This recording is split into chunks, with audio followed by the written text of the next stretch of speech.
Ok, ons is terug in Openbaring hoofstuk 13.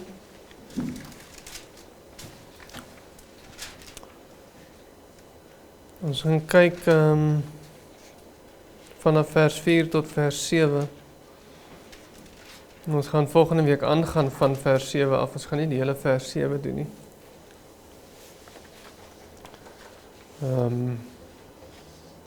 Ons 'n ekstra deel wat ek wil hanteer, maar het gaan weer te veel wees om dit vanaand te al deel van te maak. Gaan baie herhaling wees, maar bietjie meer die goeders inkleer wat ons al klaar gesê het. Vers 4 tot 7 en dit lees aan so. Sien dit daar? Openbaring 13, né?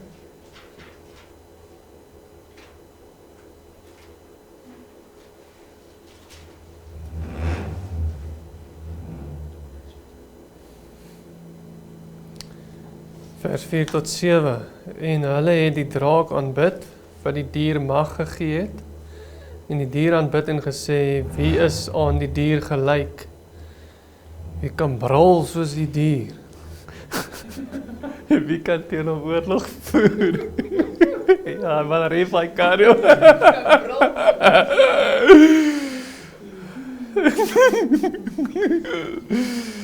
En 'n mond is aan hom gegee wat groot woorde en godslasteringe uitspreek, en aan hom is mag gegee om dit 42 maande lank te doen.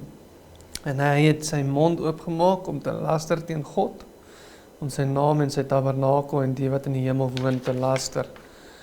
Dit is ook aan hom gegee om oorlog te voer teen die heiliges en hulle te oorwin. En aan hom is mag gegee oor elke stam en taal en nasie. Okay, ons kyk eers na vers 4, en vers 4 beëindig dan die beskrywing en die identifisering dan as jy wil van wie hierdie dier is. Terwyl vers 5 weer sal aangaan om te beskryf wat dit is wat die dier sou doen gedurende hierdie 42 maande dan nou, of althans die laaste paar jaar net voor die tempel gaan val en Jerusalem verwoes gaan word. Nou dit sê so uitdruklik dat hulle die draak aanbid. Nou wie is die hulle van wie hier gepraat word, wat die dier sal aanbid? Die hulle is die hele land van wie daar gepraat word in vers 3, wat verwonderd agter die dier aangegaan het, of soos die ou vertaling sê die hele wêreld, maar soos ons weet dit sê eintlik die hele land. Dit is die hulle. Die hulle is die land wat agter die dier verwonderd sal aangaan. En die land soos ons gesien het, dien as 'n verwysing na die Jode, en die draak soos ons gesien het in Openbaring 12 vers 9 is dan weer die duiwel en die dier die Romeinse ryk. Die betekenis lui dan so dat die afvallige Jode die duiwel aanbid het, want hy is die draak, sowel as die Romeinse ryk wat onder demoniese beset was. Okay. En natuurlik kan die vraag dan gevra word of daar bewyse is dat die afvallige Jode dan werklik die duiwel aanbid het. Indien die draak dan nou die duiwel is, sowel as die dier, die dier dan nou die Romeinse ryk is. En hieraan is al geen tekort aan Bybelse bewyse nie. Jesus in Johannes 8 vers 44 sê van die afvallige Jode, julle het die duiwel as vader, en die begeertes van julle vader wil julle doen. Die Jode van die gemeente in Smyrna word uitgesonder in Openbaring 2 vers 9, waar die Here dan vir hulle sê, ek ken jou werke en verdrukking en armoede, maar jy is ryk, en die lastering van die wat sê dat hulle Jode is, en dit nie is nie, maar is 'n sinagoge van die Satan. Die mense wat sê hulle is Jode, maar dit nie werklik is nie, is 'n sinagoge van die Satan. Ook word hulle uitgesonder, die afvallige Jode word spesifiek uitgesonder in Openbaring 3 vers 9 weer, waar staan, kyk ek gee jou uit die sinagoge van die Satan, van die wat sê dat hulle Jode is en dit nie is nie, maar lieg. Ek sal maak dat hulle kom en voor jou voete neerbuig en erken dat ek jou lief gehad het. Die ware Jode was die Jode wat die woord van God reg verstaan het en die woord van God reg geïnterpreteer het. Dit was die ware Jode, wat geweet het wat God se woord sê, en het reg geïnterpreteer het om te weet dat Jesus die Messias is. Dit is die ware Jode gewees. Die ware Jode is die Jode wat besef het dat Jesus die vervulling van Ou Testament profesie is. Die Jode wat nie die vervulling van die Ou Testamentse profesie in Christus kon raak sien nie, en nie geglo het dat hy die vervulling is van Ou Testament profesie nie, was nie ware Jode nie. Inteendeel, hulle was die sinagoge van Satan, maar hulle was nie ware Jode nie. Ware Jode sou Jesus herken het as die Messias, en die Jode wat hom nie herken en erken het as die Messias nie, het nie God as hulle vader nie, maar die duiwel as hulle vader. En die wil van hulle vader wil hulle doen. Hier is ook die letterlike definisie van 'n anti-kris. Soos Johannes ons leer in 1 Johannes 4 vers 3 tot 6, waar staan, en elke gees wat nie bely dat Jesus Christus in die vlees gekom het nie, is nie uit God nie, en dit is die gees van die anti-kris, waarvan julle gehoor het dat hy kom, en hy nou al in die wêreld is. Julle is uit God, my kinders, en het hulle oorwin, omdat hy wat in julle is, groter is as hy wat in die wêreld is. Hulle is uit die wêreld, daarom praat hulle uit die wêreld, en die wêreld luister na hulle. Ons is uit God. Hy wat God ken, luister na ons. Hy wat nie uit God is nie, luister nie na ons nie. Hieruit ken ons die gees van die waarheid, en die gees van die dwaling. Daar is die gees van die waarheid, en daar is die gees van die dwaling. Daar is die wat Christus het, en daar is die wat anti-Christus is. En die Jode, wat afvallig was anti-Christus, want hulle het nie geglo dat die Messias in die vlees gekom het nie, hulle het nie geglo dat Jesus die Messias of die Christus is nie. Die ware Jode het Jesus erken as die Christus, die Messias. Die valse Jode het hom ontken as die Christus en as die Messias, en so die sinagoge van Satan geword, en was daarom ook genoem anti-Christe. Hulle het die gees van die dwaling, sê Johannes. En daarom het die hele land, volgens vers 3, ook agter die dier aangegaan, of soos vers 14 van ons hoofstuk van die tweede dier sal sê, en hy verlei die bewoners van die land, of dan nou die aarde, die land, juis omdat hulle die gees van die dwaling het. Johannes sê van hulle, die wat die anti-Christ is, wat anti-Christus is, wat ontken dat Jesus die Christus is. Johannes sê van hulle, dat hulle het die gees van die dwaling. En in vers 14 gaan ons sien, maar hulle dwaal juis agter die dier aan. Hulle dwaal. En hy verlei die bewoners van die land. Hoekom? Want hulle het die gees van die dwaling. In Handelinge 13 vers 6 lees ons ook van 'n Joodse vals profeet met die naam Bar-Jesus. En dan lees ons in vers 9 en 10 van daardie hoofstuk, maar Saulus, dit is Paulus, vervul met die Heilige Gees, het die oë op hom gehou en gesê, kind van die duiwel. Hy sê dit van 'n valse Joodse profeet. Vol van alle bedrog en alle listigheid, vyand van alle geregtigheid, sal jy nie ophou om die regheid weë van die Here te verdraai nie. Die afvallige Jode was anti-Christe. Die gees wat Johannes gesê het al klaar in die wêreld is, toe hy dit geskryf het.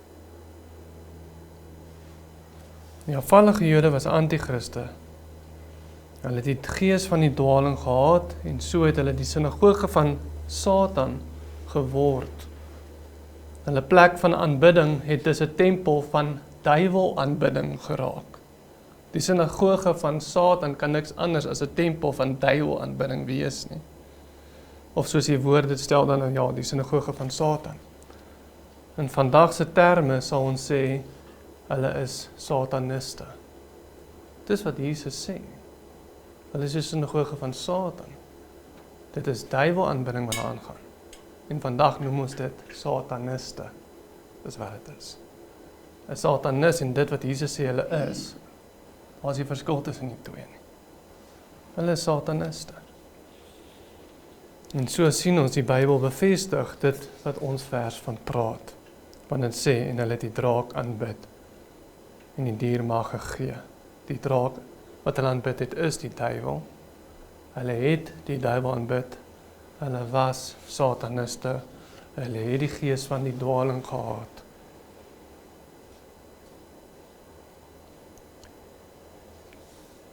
En nie net het hulle die draak of altens die duiwel aanbid nie, maar ook die dier, sê ons vers. Die dier natuurlik is die Romeinse ryk, wat onder die draak se demoniese invloed was. Onder ons kommentaar van vers 1 van hierdie hoofstuk het ons gekyk na die imperiale kultus, of die feit dat die aanbidding van die Romeinse keisers algemeen bestaan het onder die Romeinse ryk. Ook het ons gesien hoe die Jode nie Christus wou aanneem as hulle koning nie, maar eerder die Romeinse keiser as hulle koning erken het bo Christus hulle koning. En soos ons gelees het in Johannes 19 vers 15 waar staan, maar hulle skree, neem weg, kruisig hom. Pilatus sê vir hulle, moet ek julle koning kruisig? En die owerpriesters antwoord, ons het geen koning behalwe die keiser nie. Die realiteit is dus dat hulle eerder God sal vermoor en die keiser as hulle koning sal hê. Die keiser stel hulle hoër as God self. En die feit dat hulle die keiser as 'n hoër koning geag het as God self, beteken niks minder as 'n aanbidding tot hom nie. As jy enige iets hoër as God stel, enige iets hoër as God stel as 'n koning, soos wat hulle die keiser gemaak het, dan aanbid jy daardie persoon. Jy aanbid daardie amp, waar jy eintlik God as koning moet aanbid. Enige iemand wat jy as koning stel bo oor God, is jou God. Dit is jou afgod. En nie net het hulle die keiser hoër gestel as God nie, hulle het God doodgemaak. Ons sien die verdere voorkeur van die Jode vir die Romeinse ryk bo die Here in Johannes 11 vers 45 tot 48 waar staan, en baie van die Jode wat na Maria gekom het en aanskouers was van wat Jesus gedoen het, het in hom geglo. Maar sommige van hulle het na die Fariseërs gegaan en hulle vertel wat Jesus gedoen het. En die owerpriesters en die Fariseërs het die raad byeengeroep en gesê, wat sal ons doen? En die raad is natuurlik die Sanhedrin, die leiers van die Joodse volk. En die owerpriesters en die Fariseërs het die raad of die Sanhedrin bymekaar geroep en gesê, wat sal ons doen? Want hierdie man doen baie tekens, as ons hom so laat begaan, sal almal in hom glo. En die Romeine, hier is die belangrike deel, en die Romeine sal kom en ons land en ons nasie albei afneem. As ons hom los om al hierdie tekens te doen, as ons vir Jesus los om al hierdie tekens te doen, dan gaan almal in hom glo en die Romeine gaan kom en ons land afneem. Ons land en ons nasie albei afneem. Met ander woorde, hulle het die Romeine meer gevrees as vir die Here. Jesus se bediening volgens die Joodse leiers het die Jode se bestaan onder die Romeinse ryk in bedwang gebring. Dit was vir hulle veiliger om Jesus dood te maak sodat hulle kon aanhou om die guns van die Romeinse ryk te ontvang. En in hulle oë, om aan te hou guns in die Romeinse ryk te ontvang, moes hulle van Jesus ontslae raak. Hy het vir hulle 'n probleem geraak. En dit sluit aan by wat die afvallige Jode van die Romeinse ryk sê, in ons vers, waar hulle in hul aanbidding van die dier sê, wie is aan die dier gelyk? Wie kan teen hom oorlog voer? Sê hulle. En die antwoord is natuurlik, volgens die afvallige Jode ten minste, dat niemand aan die dier gelyk is of teen hom oorlog kan voer nie. Dis die afvallige Jode wat dit vra. Wie is aan die dier gelyk en wie kan teen hom oorlog voer? En die retoriese vraag word geantwoord in hulle opinie ten minste niemand nie. Niemand kan teen die dier oorlog voer nie. Niemand kan hom wen nie. Kom ons aanbid hom eerder. Kom ons volg hom eerder. Want wie kan teen die dier, wie is aan die dier gelyk en wie kan teen hom oorlog voer? En die antwoord is natuurlik volgens die afvallige Jode, niemand nie. Niemand is aan hom gelyk of kan teen hom oorlog voer nie. En om daardie rede sou hulle eerder Christus doodmaak as wat hy verder moeilikheid maak en die afvallige Jode in gevaar stel dat die Romeinse ryk sal kom en hulle land en hulle volk sal afneem. Soos Johannes dit gestel het. En dit sluit aan by ons vers dan.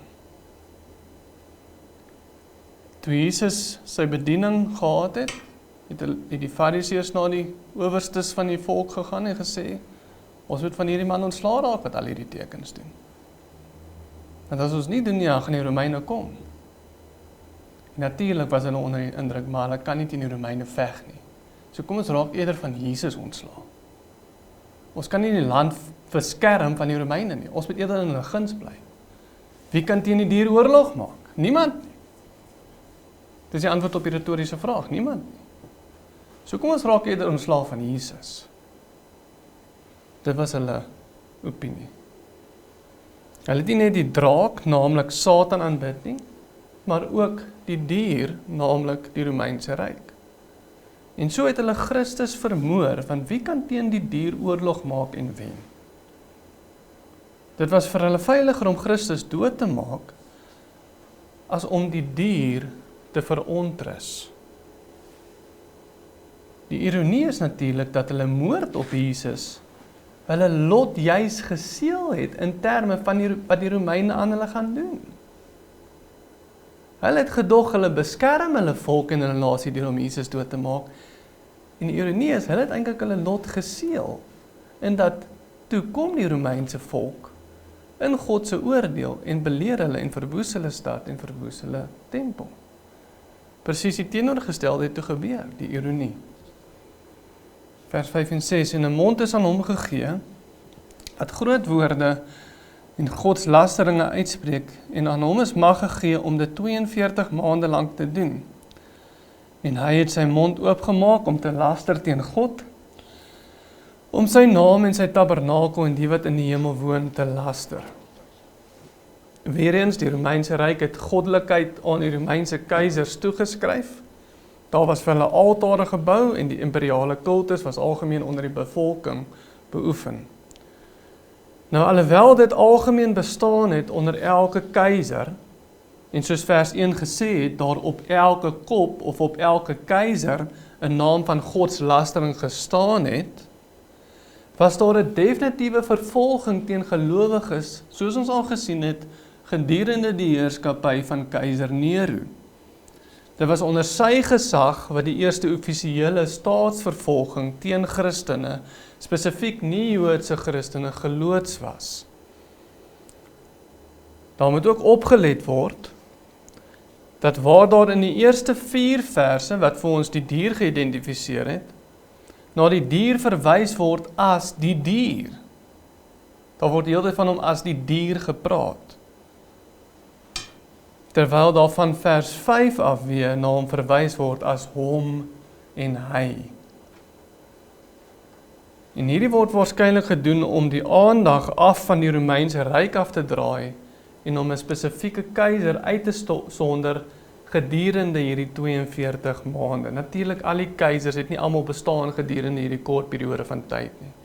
Maar die aandag word eerder van die dier afgehaal, waar daar die hele tyd in die eerste 4 verse van die dier gepraat word, word daar weer in die volgende verse van hom en hy gepraat.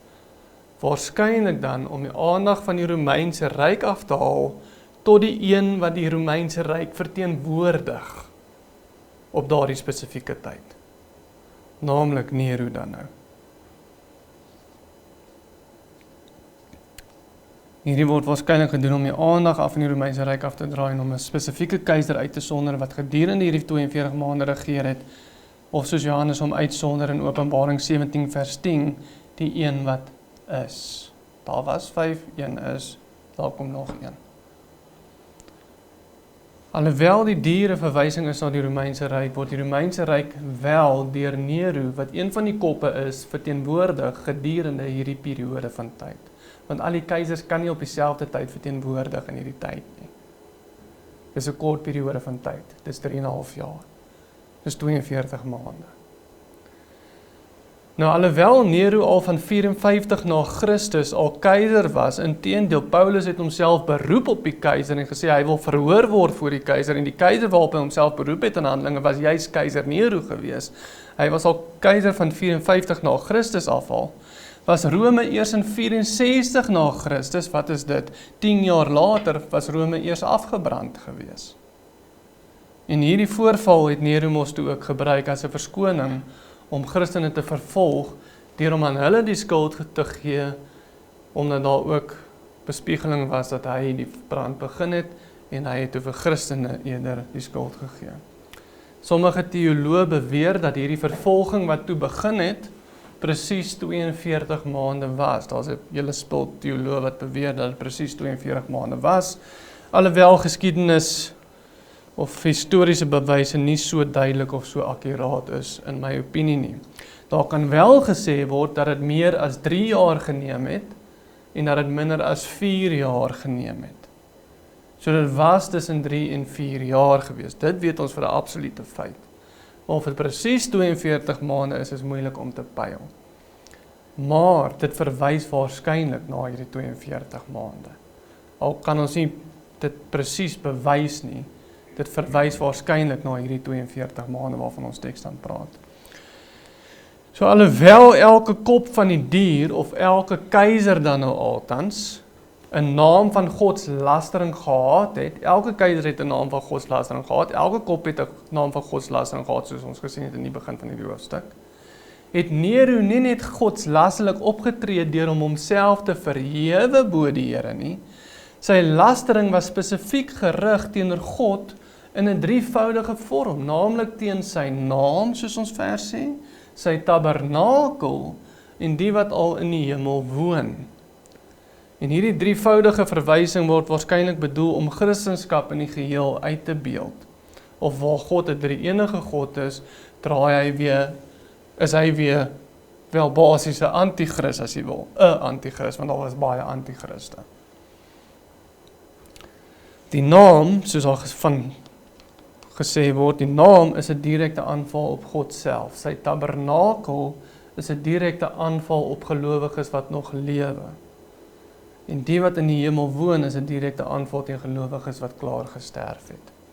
En daarom word ons onder andere na hierdie tabernakel ook verwys in Openbaring 21 vers 3, waar staan, en ek het 'n groot stem in die hemel hoor sê, kyk, die tabernakel van God is by die mense, en hy sal by hulle woon, en hulle sal sy volk wees, en God self sal by hulle wees as hulle God.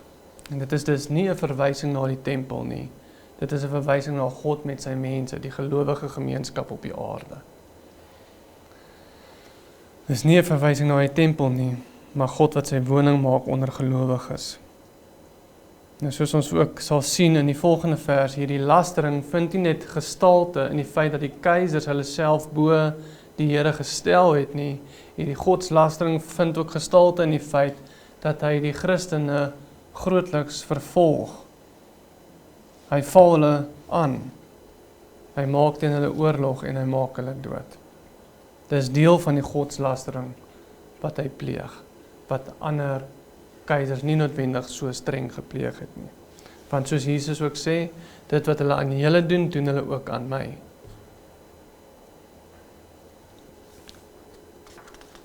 Vers 7 sê dan, dit is ook aan hom gegee om oorlog te voer teen die heiliges en hulle te oorwin.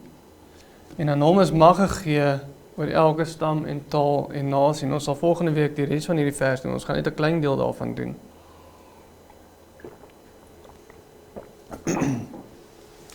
Maar dit is aan hom gegee om oorlog te voer teen die heiliges en hulle te oorwin. So vers 7 beklemtoon verder die idee dat die aandag vanaf die Romeinse ryk, soos beklemtoon in die eerste 4 verse, nou gedraai het na 'n spesifieke keiser binne die Romeinse ryk. Die aandag het gedraai, naamlik na Nero toe. In die feit dat aan hom gegeen was om die heiliges te vervolg. Dit was nie aan elke keiser vergun nie, dit was aan een van die koppe vergun. En een van daai koppe is Nero, en ons sien dat in die tyd wat hy die Romeinse Ryk verteenwoordig het, was daar wel 'n vervolging. In die 42 maande was daar wel 'n vervolging. In die kort periode van tyd wat Satan losgelaat was, was daar wel 'n vervolging. Dit was nie onder elke keiser gewees nie. So ons sien die feit ook dat daar weer van hom gepraat word, en dat aan hom spesifiek die reg gegee was om heiliges te vervolg. Dit beklemtoon weer die idee dat die hele Romeinse Ryk is nie nou in gedagte nie, maar die een wat die Romeinse Ryk op hierdie spesifieke stadium van die vervolging dan verteenwoordig.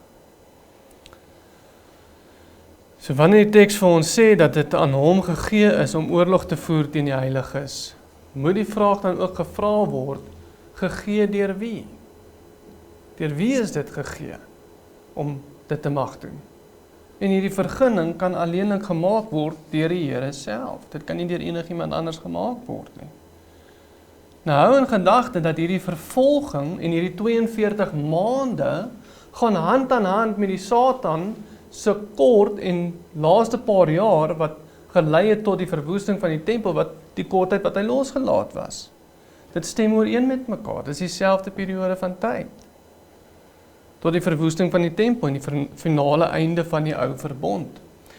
En dit is die Here wat Satan uit sy gevangenis ontbind. Die tye stem ooreen, want Openbaring herhaal homself. Hierdie 42 maande aan die einde van die tyd, in hierdie tyd van vervolging, net voor die val van die tempel, stem ooreen met Satan wat vir 'n kort tyd losgelaat word. En ons sien dit ook hierso. Want dit is die Satan wat die dier die mag gee om dit te doen. Nie die reg nie, die reg kom van God, die word deur God gegee, maar dit word uit 'n demoniese mag gedoen.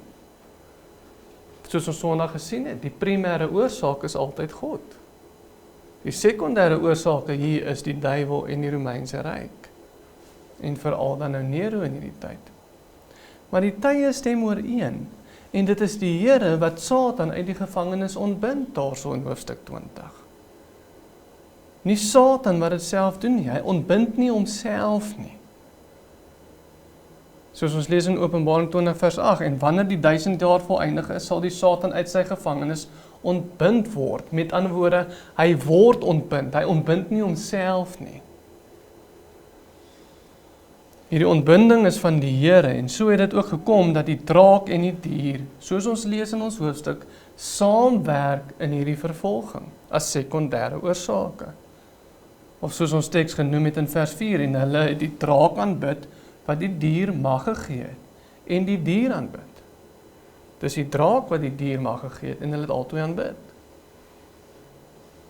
En die draak kon nie die dier mag gee, terwyl hy nog gebind was nie. Want hy was gebind. Sy mag was gebind. Want hoe kan jy in die huis van die sterk man ingaan, as jy nie die sterk man bind nie, sê Jesus. Hoe kan jy die huis roof, as die sterk man nie gebind is nie? Maar hy was gebind, maar hy was weer losgelaat. En dis Jesus wat hom loslaat. Dis die Here wat hom loslaat. Dis nie Satan wat homself loslaat nie. Nou alhoewel die dier, of althans die Romeinse Ryk demonies van aard was die vergunning eers gegee in die laaste 42 maande om gelowiges te vervolg. Hierdie vergunning is nie veel anders as wat ons lees in Job nie. Alhoewel dit die duiwel is wat Job se teëspoed teweegbring, dit is die Here wat hom daardie vergunning gegee het. Die duiwel kon nie Job aanval sonder God se toestemming nie. En selfs met dit het God gesê, okay, jy kan dit doen, maar jy mag hom ook nie doodmaak nie. Daar was perke gewees, wat die Here vir die duiwel toegelaat het om te doen.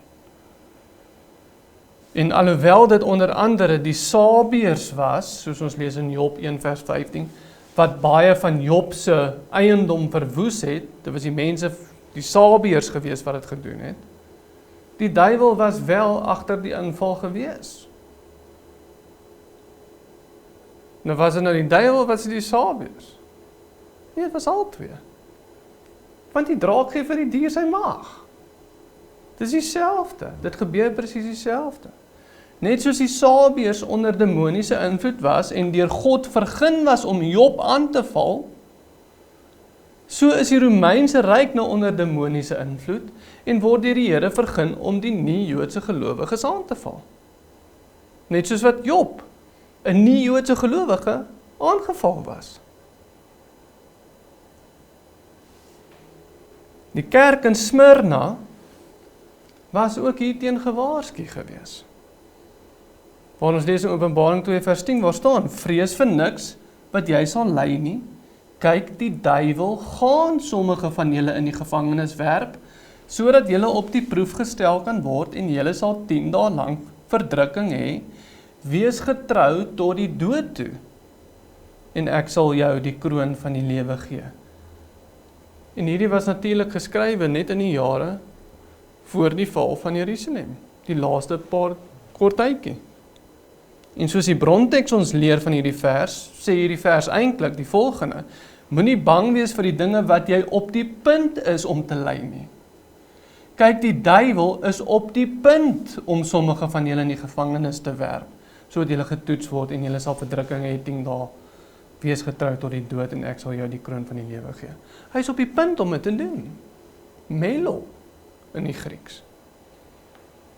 En hierdie lyding was verordeneer deur die Here self. En so waarsku hy ook die nie-Joodse gelowiges in, wat se kerk het ons gesê is dit? Sardes, Smyrna. So waarsku die Here ook die kerk in Smyrna dat dit gaan gebeur. Hy sê nie vir hulle, maak dat julle wegkom nie. Hy sê, dit kom, maar byt vas. Ly die verdrukking. En julle sal die kroon van die lewe kry. Hy sê nie vir hom te vlug nie, maar om getrou te wees tot die dood toe. En dis op die punt om te gebeur, sê hy.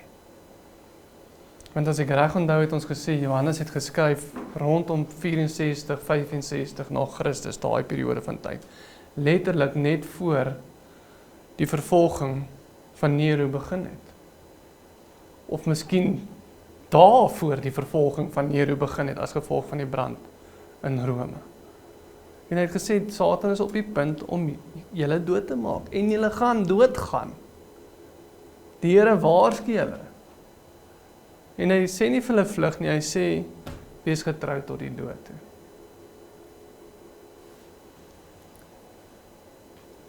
Dit wat ons sien hierso in ons gedeelte van Openbaring, stem ooreen met wat ons lees in die res van die skrif, en dit stem ooreen met wat ons sien in geskiedenis gebeur het.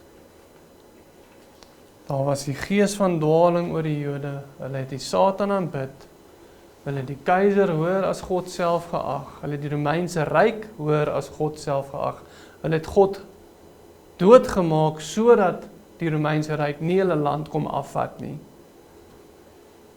Hulle het die draak en die dier aanbid. Al twee word bevestig in die skrif. Daar word bevestig dat hulle nie net die draak, die duiwel aanbid het, hulle is nie net sataniste gewees nie. Hulle het nie net die draak aanbid, hulle het ook die dier aanbid, wat die mag van die draak sou ontvang.